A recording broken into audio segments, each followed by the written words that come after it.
Hello guys, welcome back to my YouTube channel BMS Gyan. तो आज हमको पढ़ना है निदान के भेद। तो इसके पहले हमने कंप्लीट कर लिया था निदान के पर्याय, निदान की व्युत्पत्ति, निदान की निरुक्ति एवं निदान के परिभाषा। ठीक है, और हमारी ये पार्ट 7 वीडियो है निदान पंचक विज्ञान की। ठीक है, तो इसके पहले अगर आपने हमारी part 1 video, part 2, part 3, part 4, part 5 और पार्ट 6 वीडियो नहीं देखी है, जिसमें हमने कंप्लीट कर लिया है रोगी परीक्षा, रोग एवं रोगी परीक्षा में अंतर, निदान पंचक का महत्व। ठीक है, और निदान की निरुक्ति, व्युत्पत्ति एवं परिभाषा। और जो छठी वीडियो थी वो हमारी निदान के पर्याय पे थी। तो अगर आपने वो देखी नहीं है तो आप हमारे चैनल पे जाके देख सकते हैं वो वीडियोस। तो चलिए शुरू करते हैं निदान के भेद। हेतु के अनेक भेद होते हैं या निदान के अनेक भेद होते हैं। तो इसमें चतुर्विध हेतु, जिसमें आचार्य हरिश्चंद्र मत अनुसार इसके 4 पार्ट किए गए हैं: सन्निकृष्ट हेतु, विपकृष्ट हेतु, व्यभिचारी हेतु और प्रधानिक हेतु। ठीक है, और इसके बाद आता है हमारा त्रिविध हेतु। त्रिविध हेतु चरक के अनुसार है। तो इसमें आता है असात्म इंद्रियात संयोग, प्रज्ञा अपराध और परिणाम। ठीक है, और मधुकोश टीका के अकॉर्डिंग इसमें एक आता है दोष हेतु, दूसरा व्याधि हेतु और तीसरा उभय हेतु। यह मधुकोश टीका के अकॉर्डिंग त्रिविध भेद हेतु है। ठीक है, अब द्विविध भेद में है मधुकोश टीका के अकॉर्डिंग उत्पादक हेतु और व्यंजक हेतु। फिर से मधुकोश टीका ने 2 भेद बताए हैं, एक बाह्य हेतु और एक अभ्यंतर हेतु। और अभ्यंतर हेतु के अंदर प्राकृत दोष प्रकोप और वैकृत दोष प्रकोप। ठीक है, और आचार्य चरक ने द्विविध हेतु को 2 प्रकार बताया, जिसमें उन्होंने बताया है कि अनुबंध और अनुबंध 2 प्रकार का उन्होंने बताया आचार्य चरक ने।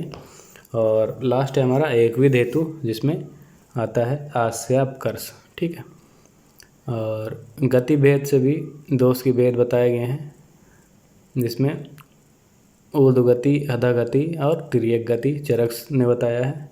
और मार्ग भेद से भी दोषों की गतियाँ बताई गई, जैसे बाह्य रोग मार्ग, मध्यम रोग मार्ग और अभ्यंतर रोग मार्ग। ठीक है, तो चलिए सबसे पहले शुरू करते हैं चतुर्विध हेतु के बारे में, जिसमें आचार्य हरिश्चंद्र मतानुसार सन्निकृष्ट, विपकृष्ट, व्यभिचारी और प्रधानिक हेतु के बारे में पढ़ना है। तो आचार्य हरिश्चंद्र ने श्लोक दिया है इसके भेद के, चतुर्विध भेद के बारे में, जो कि है सन्निकृष्ट, विपकृष्ट, व्यभिचारी, प्रधानिक भेदाच्चा चतुर्धा इति। ठीक है, तो हेतु के 4 प्रकार हैं। पहला सन्निकृष्ट, दूसरा विपकृष्ट, तीसरा व्यभिचारी और चौथा प्रधानिक। सबसे पहले हम देखते हैं सन्निकृष्ट हेतु या निदान। तो मधुकोश टीका में इसके बारे में वर्णन है वो है सन्निकृष्टो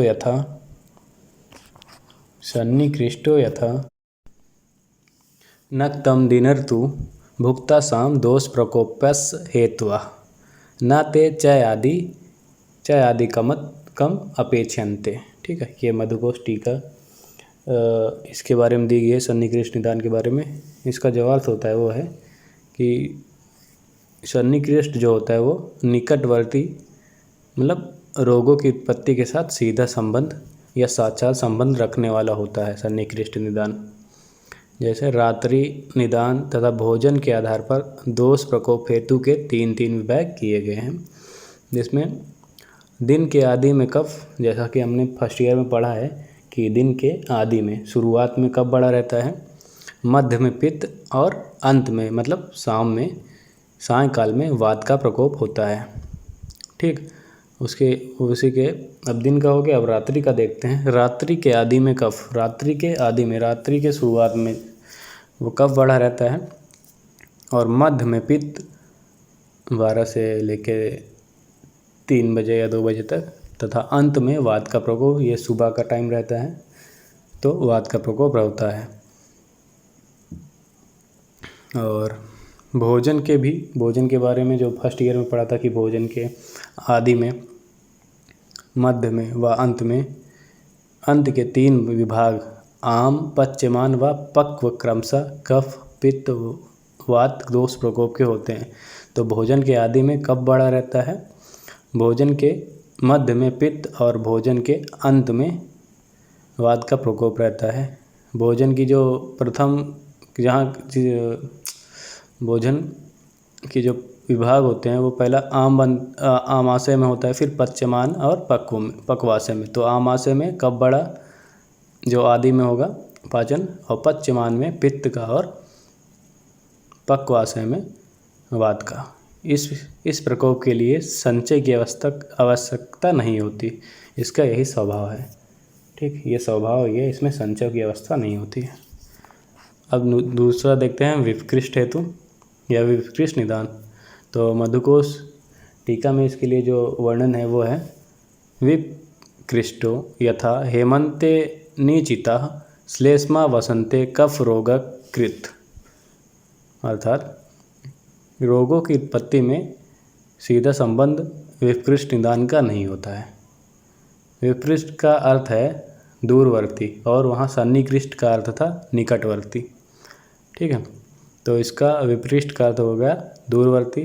रोग आरंभक वात आदि दोषों के समान रोगों के साथ सीधा संबंध न होने से है। ठीक है, तो रोग आरंभक वात आदि जो शुरुआत में रोग हमें होते हैं तो इसके साथ ये विपकृष्ट निदान का सीधा संबंध नहीं होता है। विपकृष्ट निदान के द्वारा दोष संचय के बाद ही रोग उत्पत्ति करते हैं। विपकृष्ट निदान जो होते हैं दोष संचय के बाद ही रोग उत्पत्ति करते हैं। ठीक है, जैसे हेमंत ऋतु में संचित हुआ कफ। ठीक है, हेमंत ऋतु में जो कफ का संचय होता है वो वसंत ऋतु में प्रकोपित होकर रोग उत्पन्न करता है। वो वसंत ऋतु में उसका प्रकोप होता है तो वो रोग उत्पन्न करता है। और ग्रीष्म ऋतु में संचित हुआ वात वर्षा ऋतु में प्रकोपित होकर रोग उत्पन्न करता है। और वर्षा ऋतु में संचित हुआ पित्त ही शरद ऋतु में प्रकोपित होकर रोग उत्पन्न करता है। तो ये इसका रोग की उत्पत्ति में सीधा संबंध नहीं होता है। ठीक है,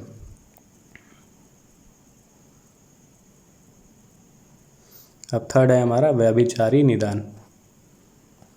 तो मधुकोश टीका में इसका वर्णन है दिया है जो वो है व्यभिचारी यथा ये दुर्बलत्वाद व्याधिकरण समर्था। ठीक है, इसका मतलब जो हुआ वो है कि दुर्बल होने से जो हेतु व्याधि को उत्पन्न करने में असमर्थ होता है उसे व्यभिचारी कहते हैं। ठीक है, जो कोई निदान है वो दुर्बल है, मतलब उसमें इतनी पावर नहीं है कि वो रोग की उत्पत्ति कर सके, इतनी पोटेंसी नहीं है कि वो किसी डिजीज़ को पैदा कर सके, तो वो व्यभिचारी हेतु कहलाता है। वो रोग को उत्पन्न करने में असमर्थ रहता है। रोग की उत्पत्ति आहार विहार आदि बाह्य निदान तथा उससे प्रकोपित दोष और दोष के बल पर निर्भर करती है। ठीक, रोग की जो उत्पत्ति है तो ये वो आहार विहार आदि बाह्य निदान, ठीक, तथा उससे प्रकोपित जो दोष एवं और दोष के बल पर निर्भर करती है। ठीक, निदान यदि अल्प हो तो दोष दृष्टि भी सौम्य स्वरूप की होती है, परिणाम स्वरूप रोग सौम्य स्वरूप का होता है। ठीक है, ये हो गया हमारा व्यभिचारी निदान। अब चौथा है हमारा प्रधानिक निदान। तो इसके लिए जो कोटेशन दिया गया वो है प्रधानिको यथा विषा आदि। इसका मतलब हुआ कि उग्र स्वभाव के कारण शीघ्र ही दोषों को प्रकोपित करके रोगों को उत्पन्न करने वाला हेतु प्रधानिक कहलाता है। ठीक है, जो जो हेतु उग्र स्वभाव के होते हैं वो तुरंत ही अपनी शक्ति से या अपने प्रभाव से दोष को प्रकोपित करते हैं और रोग को उत्पन्न कर देते हैं, वही प्राधानिक हेतु कहलाते हैं। जैसे मारक विष, जो विष व्यक्ति को मार दे, ठीक है, वो मारक विष है। मारक विष प्रत्येक व्यक्ति में निश्चित रूप से मारकता उत्पन्न करता है। आगंतुक कारण भी प्राधानिक हेतु ही है, ठीक है। तो यहाँ पे हमारा कंप्लीट हो गया चतुर्विध निदान हेतु।